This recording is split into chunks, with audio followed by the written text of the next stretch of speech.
एक और सवाल है मेरा, क्या चंद्र ग्रहण जिस दिन पड़ रहा है, जैसे कि आपने समय बताया कि इतने बजे से लेकर अगले दिन तक का वो, क्योंकि दूसरा दिन लग जाएगा, 12 बजे के बाद तक के चंद्र ग्रहण रहने वाला है, तो क्या इसका प्रभाव सिर्फ उतने समय तक के लिए होता है जितनी देर के लिए चंद्र ग्रहण का ड्यूरेशन है, या कुछ दिनों तक चलता है इसका प्रभाव? इसका जो प्रभाव है, बोला जाता है कि 15 दिन तक रहता है, लेकिन जो चंद्रमा है वो बहुत जल्दी अपने जो फेजेस है वो चेंज करता है। तो जैसे कि मैंने बताया कि एंजाइटी, ओवरथिंकिंग जो पैटर्न है वो 1.5 दिन तक रहेंगे। इस चीज के लिए सबसे अच्छा उपाय मैं एक दर्शकों को बताना चाहूंगी जो वो कर सकते हैं, क्योंकि आज से पितृपक्ष भी चालू हो चुके हैं। अपने घर की चौखट के बाहर शाम के समय आटा होता है, दोनों चौखटों पे आटा जरूर हल्का हल्का डाले 16 दिन तक, जब तक पितृपक्ष है। इससे आपके पितृ भी प्रसन्न होंगे और जो भी बुरे प्रभाव होंगे चंद्रमा के, राहु के, केतु के, वो भी खत्म होते हैं राशि से। बिल्कुल, देखिए ऐसे कहा जाता है कि जैसे आपने भी अभी कहा कि जो गर्भवती महिलाएं हैं, जो प्रेग्नेंट लेडीज हैं, वो घर से बाहर ना निकलें या उस ड्यूरेशन पे खाना ना खाएं।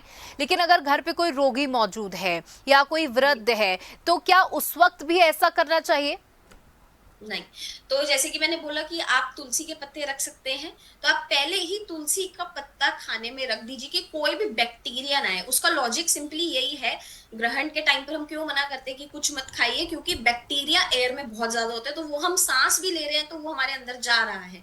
परंतु अगर आप खाने से पहले एक तुलसी का पत्ता जुबान पे रख लेंगे और उसको चबा लेंगे अच्छी तरीके से 32 टाइम्स, और उसके बाद खाना ग्रहण करेंगे, तो कोई भी ऐसा बैक्टीरिया नहीं आएगा आपकी बॉडी में, क्योंकि तुलसी जो है हमारी जो थ्रोट है उसको पूरा क्लियर कर देती है पहले ही। देखिए ये भी कहा जाता है कि जब ग्रहण पड़ रहा हो तो घर से बाहर नहीं निकलना चाहिए, लेकिन जो लोग ट्रैवल कर रहे हैं उनका क्या, या इसके पीछे का असल कारण क्या है, या वही मिथ है कोई जिसको हम मानते चले आ रहे हैं सदियों से, या वाकई में इसके पीछे का कोई साइंटिफिक रीजन भी है, कोई ज्योतिषी रीजन भी है? देखिए, ज्योतिषी रीजन तो इसके पीछे कोई भी नहीं है, हमारे पुराने जो बड़े बूढ़े कहकर चले गए हैं। पर इसका साइंटिफिक रीजन जरूर है, क्योंकि इस टाइम पर मैंने, जैसे कि मैं बार बार ही बोल रही हूँ कि एयर में ऐसे बैक्टीरियाज हैं जो आपको हार्म कर सकते हैं, इसलिए मना करा जाता है कि आप ट्रैवल मत करो। अब पहले के लोग नहीं सुनते होंगे और जब मना करते होंगे तो इसलिए उसका ज्योतिषीय से कोरिलेशन बना दिया, बट इसका ज्योतिष से कोई कोरिलेशन नहीं है। इसका सिर्फ और सिर्फ कोरिलेशन की जो हवा में बैक्टीरिया है, जो एयर में जो क्वालिटी हो जाती है वो खराब हो जाती है ग्रहण के टाइम पे, चाहे चंद्र ग्रहण हो चाहे सूर्य ग्रहण हो, दोनों ही टाइम पर एयर क्वालिटी खराब हो जाती है, इसलिए मना करा जाता है घूमने के लिए या बाहर निकलने के लिए। बट अगर अब अर्जेंट काम है, क्योंकि अब लाइफ बहुत फास्ट पेस्ड हो चुकी है, अगर कोई ऐसा जरूरी काम है कि आपको करना ही है तो फिर आप करें, कोई ऐसी दिक्कत नहीं है उसमें। कहा जाता है कि देवी देवताओं की मूर्तियां छूना बिल्कुल प्रतिबंधित होता है, मंदिर में जाना प्रतिबंधित हो जाता है। देखिए 9 घंटे पहले से ही कहा गया, तो पट भी हर जगह के बंद हो चुके हैं, पूजा नहीं कर सकते। फिर दूसरे दिन जब ग्रहण खत्म होता है तो आपको अपने घर की साफ सफाई करनी होती है। तो पूजा ना करने का क्या कारण है, क्यों पूजा नहीं करनी चाहिए? इस टाइम पर मूर्ति पूजन मना करते हैं, क्योंकि इस टाइम पर इसका सिर्फ और सिर्फ लॉजिक ये है पीछे, क्योंकि हमें मन को अपने शांत करना है। मूर्ति में इतनी ऊर्जा होती है कि अगर हम इस टाइम पे मूर्ति पूजन करेंगे तो हमारे पर उल्टे प्रभाव पड़ सकते हैं, जैसे कि हम मानसिक तौर से इवन पागल तक हो सकते हैं। तो इसलिए मूर्तियों में इतनी ऊर्जा है इस टाइम पर, क्योंकि एयर का और सॉरी जो यूनिवर्स का और धरती का लिंक है वो इस टाइम पर नहीं है इतनी अच्छी तरीके से, इसलिए मूर्तियों को मना करा जाता है कि छूना नहीं है, टच नहीं करना। और सूतक में तो वैसे ही नहीं करते हैं मूर्तियों को टच, चाहे सूतक, फिर चाहे किसी के घर में कोई ऐसी घटनाएं घटी हो उस टाइम पर भी और वैसे भी। परंतु आप मंत्र जाप कर सकते हैं, मन से जितना आप जाप कर सकते हैं उतना कीजिए। इवन मेडिटेशन पे भी बैठा जाता है इस टाइम पर, आप मेडिटेशन पे बैठे जब चंद्र ग्रहण लगे, चंद्र ग्रहण से पहले स्नान करें, सूतक लगने से पहले स्नान करें, और चंद्र ग्रहण के बाद भी स्नान करना है कि जो भी आपकी बॉडी में ऐसा कोई पार्टिकल आया है वो हट जाए। देखिए ये कहा जाता है कि ग्रहण के समय अगर आप सोए भी ना तो भी बहुत खाना खाना आपको मना किया जाता है, आपको सोने से मना किया जाता है। साथ ही साथ जी नुकीली चीजें भी इस्तेमाल करने से मना किया जाता है, यानी कि जिनमें धार होती है वो चीजें इस्तेमाल करने से मना किया जाता है। गर्भवती महिलाओं को सिलाई वगैरह करने से भी मना किया जाता है। तो इसके पीछे का जी क्या कारण? चलिए, आपने जैसा बार बार बता रहे कि एटमॉस्फेयर में बैक्टीरियाज मौजूद होते हैं, तो हमें कुछ चीजें अवॉइड करनी चाहिए, जैसे खाना अवॉइड करना चाहिए, लेकिन नुकीली चीज इस्तेमाल ना करना, सोना नहीं, इसके पीछे का क्या कारण? देखिए, पहले के समय जब हम रहते थे तो लाइट वगैरह कुछ नहीं होती थी, तो कोई भी ऐसी नुकीली चीज इस टाइम पर चुभ जाए तो इसलिए वो जो चोट होएगी वो फिर रिकवरी उसकी लेट होती है, इसलिए मना करा जाता है कि कोई भी नुकीली चीज या कोई भी सिलाई ना करे। पहली बात कि लाइट पहले के जमाने में नहीं थी, तो वो अब तब से अब तक चली हुई आ रही है चीजें। आज की डेट में मॉडर्न जमाना है तो चीजें अब सब कर ही लेते हैं। और सोना इसलिए नहीं होता क्योंकि जो हमारा ब्लड फ्लो है वो इस टाइम पर अलग तरीके से फ्लो हो रहा होता है। आधे से ज्यादा लोगों को हाई ब्लड प्रेशर होता है, तो इसलिए सोना मना करा जाता है। इस टाइम पर आप जितना ज्यादा एक्टिव रहेंगे उतना ज्यादा अच्छा है कि कोई भी ऐसी इलनेस आपको ना लग जाए। बिल्कुल। तो देखिए, लगातार हम चर्चा कर रहे हैं कि आपको ग्रहण के समय कौन सी चीजें करनी है और कौन सी चीजें नहीं करनी है। देखिए, ये भी लगातार चर्चा चल रही है कि ये जो चंद्र ग्रहण पड़ रहा है, ये कुछ ऐसी परिस्थितियों में पड़ रहा है क्योंकि पितृपक्ष की भी शुरुआत हो चुकी है। तो ये बहुत जैसा आपने शुरुआत में कहा कि ये अच्छे प्रभाव लाएगा, लेकिन माना जा रहा है कि अगर पूरी पृथ्वी की दृष्टि से देखें तो कई चीजें, घटनाएं हो सकती हैं, बल्क में लोगों की मौतें हो सकती हैं। माना जा रहा है कि कई ऐसी प्राकृतिक घटनाएं हो सकती हैं जिससे तबाही आ सकती है। तो क्या ये ग्रहण इस तरीके के भी संकेत लेकर आया है?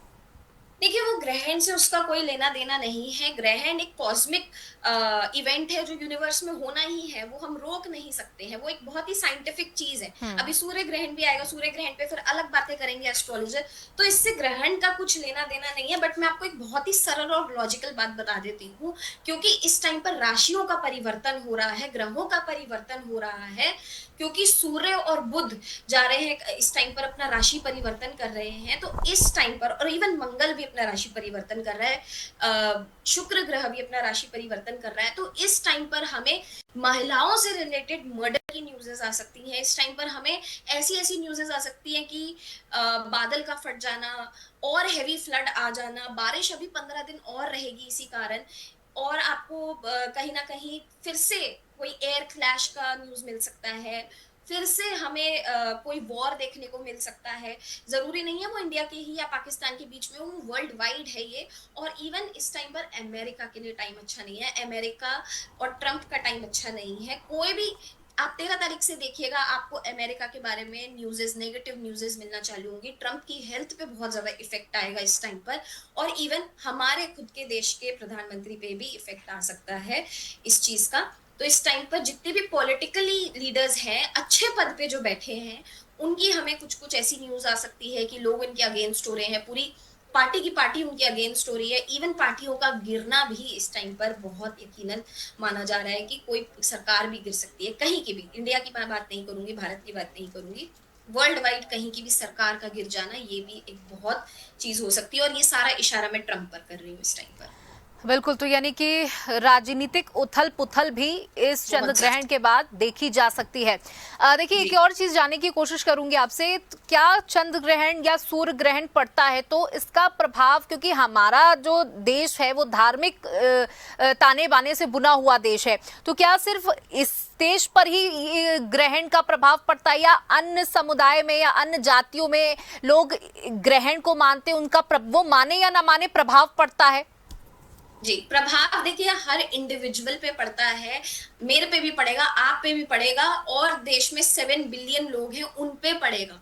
जैसे कि मैंने बताया कि बिहेवियर में इश्यूज आएंगे, लोगों को गुस्सा आ सकता है, लोगों को एंजाइटी, ओवर थिंकिंग पैटर्न्स आ सकते हैं, कोई पुराने लोगों की याद आ सकती है, या फिर कोई पुराना लाइफ से जो इंसान था किसी की लाइफ में उसकी याद आ सकती है। तो क्योंकि चंद्रमा आपके माइंड के साथ बहुत ज्यादा खेलता है, तो इस टाइम पर चंद्रमा से रिलेटेड, मूड से रिलेटेड, आपके बिहेवियर से रिलेटेड, लव लाइफ से रिलेटेड आपको लोगों को इश्यूज देखने को मिल सकते हैं 1.5-2 दिन तक।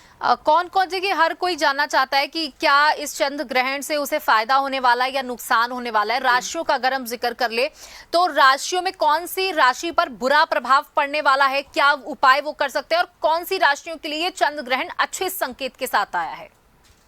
देखिए, अगर मैं बात करूँ वृश्चिक राशि, मीन राशि, मेष राशि और कुंभ राशि, ये जो मैंने राशियाँ अभी बताई, इन राशियों पे थोड़े से नेगेटिव इम्पैक्ट्स पड़ सकते हैं। हेल्थ को लेकर इन इन राशियों को बहुत ज़्यादा ध्यान देने की ज़रूरत है। अपने रिलेशनशिप से रिलेटेड ध्यान देने की बहुत ज़्यादा ज़रूरत है। अनबन हो सकती है, इवन इतनी भी लड़ाइयाँ हो सकती है कि डिवोर्स तक बात चली जाए। तो अपने मन को जितना ज़्यादा ये राशियों के लोग ध्यान रखेंगे उतना ज़्यादा अच्छा है।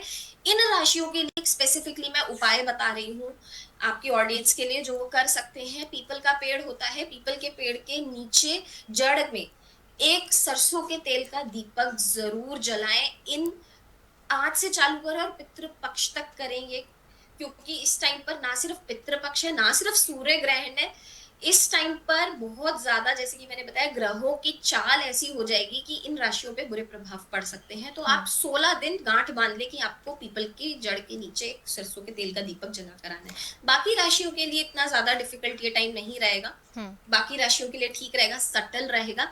लेकिन देखिए, जब हम अपने सनातन से जुड़ जाते हैं, जब हम अपने भगवान से जुड़ जाते हैं, अपने इष्ट से जुड़ जाते हैं, तो मैं तो कहती हूँ कि कोई भी संकट बड़े से बड़ा हो, वो नहीं आता है आप तक। तो जितना ज्यादा आप अपने इष्ट को पूजेंगे, जितना ज्यादा आप अपने भगवान को पूजेंगे, जिनको भी आप मानते हैं, उनका नाम जप करेंगे, उतना ही आपकी लाइफ में परिवर्तन आएगा, और ये जो उथल पुथल है आपकी लाइफ में कभी भी नहीं आएगी। बिल्कुल, ये जो आप ड्यूरेशन की चर्चा कर रही हैं कि इतने वक्त तक तो आप जलाएं जलाएं, तो ये जो आप, हालांकि आपने बताया कि 15 दिनों तक इसका प्रभाव पड़ता है, तो क्या निरंतर 15 दिनों तक वो काम करना है, या मतलब ये जो साल है ये खत्म होने तक ऐसा काम करना है इन राशियों को? देखिए, साल खत्म होने तक तो, जब तक शनि वक्री है तब तक तो ये दिक्कत रहेगी, और गुरु भी अतिचारी है इस टाइम पर, तो तब तक तो दिक्कत लाइफ में रहनी रहनी है। लेकिन अगर आपने ये 15 दिन अगर कोई संभल गया, तो मेरे ख्याल से पूरा उनका जो 2025 है वो सही से निकल जाएगा। तो ये 15 दिन थोड़ी सी मेहनत है कि थोड़ा सा एक्स्ट्रा काम करना पड़ेगा इंसान को, लेकिन अगर ये 15 दिन उन्होंने संभाल लिए, तो मेरे ख्याल से ये पूरा 2025 आराम से निकाल पाएंगी ये राशियां। चलिए देखिए, और क्योंकि आम लोग हैं जो कई बार राशियों से रिलेटेड चीजें नहीं समझ पाते, लेकिन जो एक हर व्यक्ति जो उपाय कर सकता है इस चंद्र ग्रहण में, उसके ऊपर अच्छा प्रभाव पड़ रहा हो तो भी और बुरा प्रभाव पड़ रहा हो तो भी, तो कौन कौन सी छोटी छोटी चीजें हैं जिसको करने से उसे मन की शांति तो एटलीस्ट मिल ही सकती हो? इस टाइम पर विशेष तौर से जब चंद्र ग्रहण लगा हो, तो चंद्रमा को जल अर्पण जरूर करें। जल में हल्का सा गंगा जल भी मिला सकते हैं, और उस टाइम पर जैसे हम सूर्य को जल चढ़ाते हैं, वैसे ही चंद्रमा को जल चढ़ाएं इस टाइम पर। और इस टाइम पर आज के दिन पूर्णमासी भी है, सबसे बड़ी बात। तो पूर्णमासी पे तो बोला ही जाता है कि जितना ज्यादा आप चंद्रमा को जल चढ़ाते हैं, उतना ज्यादा अच्छा है। तो इस टाइम पर अपने वो जो आप कार्य पूर्णमासी पे करते हैं, वो कार्य आज के दिन भी करें। और दूसरा, आप महामृत्युंजय का जाप कर सकते हैं। इससे आपकी मन की शांति भी होगी, और जो भी जिसको रोग होगा, कोई भी ऐसी तकलीफ होगी शारीरिक तौर से, वो भी खत्म होगी।